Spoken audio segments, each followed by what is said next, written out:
Hey guys, Oldmansneaks here. Welcome to another close-up and on-feet sneaker review. Today, we're looking at the Air Jordan 1 Low Ghost Green. This looks like fun to wear. Granted, the colors are a little bit challenging to pair with, but I think it's light enough to work around with a lot of interesting combinations. I've read somewhere that resellers don't really pay attention to lows and mids, but for some reason this was hard to get a hold of. Nothing but L's on my raffle attempts. I guess those filthy resellers are just grabbing everything they can nowadays. Luckily, I sat on it for a bit and put in a bid for below retail on Novelship, which a seller accepted. I guess he was just trying to dump it. It's an OG low, so Nike Air on the tongue instead of Jumpman. Materials are also better than non-OG lows.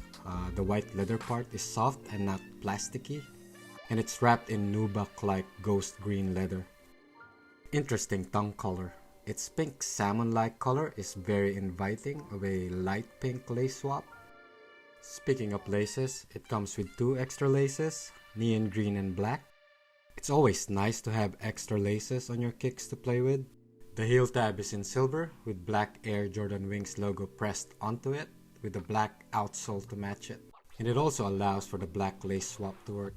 If you have other lighter colored version of Air Jordan 1 Low, I wouldn't advise getting these, unless of course you really love the colorway.